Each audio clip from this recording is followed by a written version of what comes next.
Nile, you've flown in from the United States. Great to see you. Do you identify a change not just in policy but in tone from Rishi Sunak? Well, Mark, it's great to be here this evening. I have to say, I think that Sunak certainly is shifting gears significantly on a number of fronts. I think his movement on net zero was very welcome. Also, the speech by Suella Braverman in Washington was excellent. Which won't have been made without his support. Yeah, correct. Yeah, it was a revolutionary speech by the Home Secretary. I think an outstandingly good speech. You were in the States when she made it. How did it go down in the States? Well, it was very well received by Conservatives. I think the Biden administration will have hated the speech because they're in favour of open borders. You've had 7 million illegal migrant crossings into the United States under the Biden administration. So they will not have liked... 7 million in 7 3 million, years? Correct, yeah. That's truly shocking. And, I mean, that's a national security and economic crisis for America. It is absolutely vast. And so the Biden administration, of course, will not like the message coming from Suella Braverman. By the way, Biden that's a good says thing. that he fixed the problem with all of the illegals by letting them in. Yeah, that's his... I mean, Joe Biden is an absolute disaster. One way of fixing it, isn't it? Yeah, he's a disaster for America. He's a disaster for the entire free world. And the United States, in effect, has an open border at the moment. And this is all due to the terrible policies of the Biden administration. So Braverman pushed back on that approach.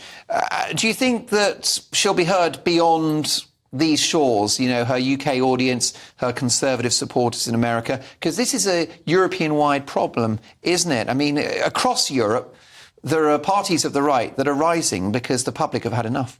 Yes.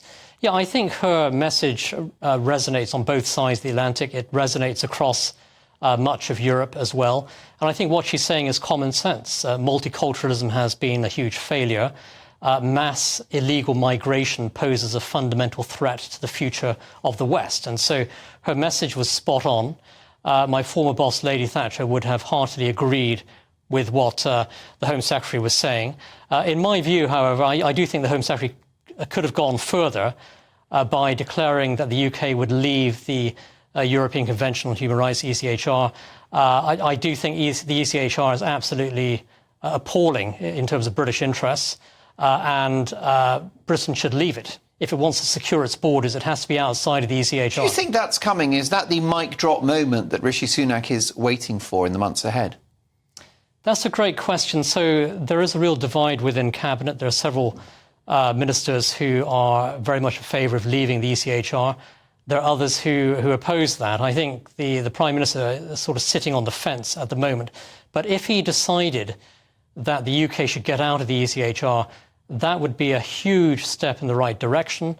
The British people would be able to secure their own borders. They cannot do that at the moment while being subject to the rule of European courts. What has precipitated this change in approach from Rishi Sunak? Why has he become a more Thatcherite figure in recent weeks?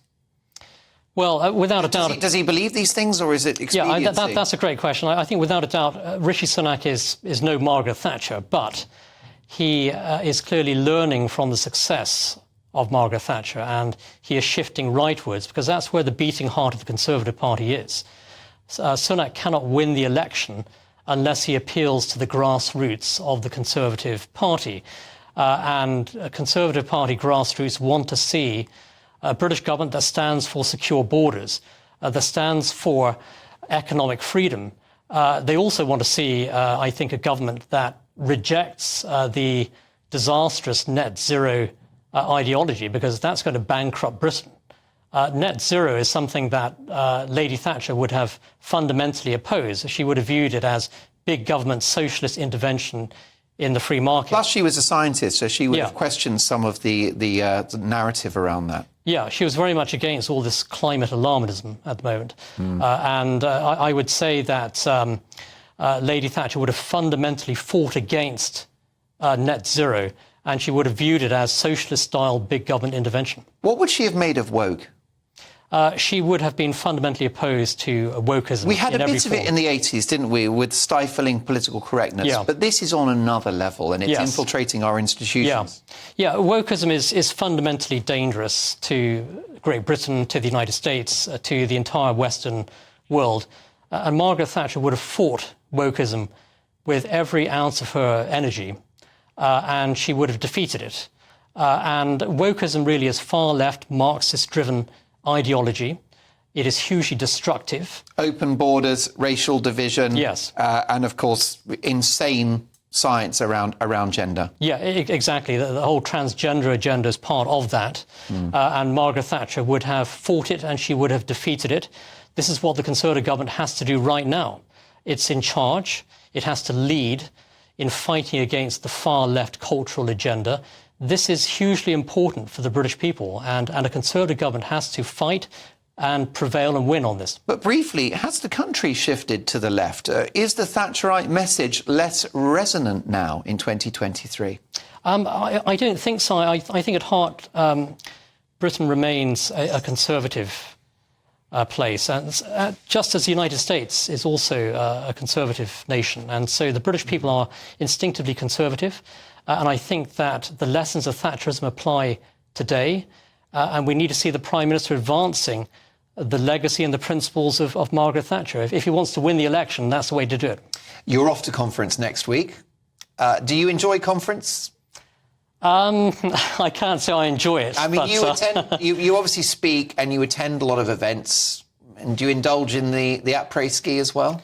I mean, I think is that part of the experience? Conference is an extraordinary... Dancing with Michael Gove? It's an extraordinary series of days, but I think this conference is important. Yeah. Because, let's face it, the future of the British people, the future of Brexit is also at stake, actually, with the outcome of the next election.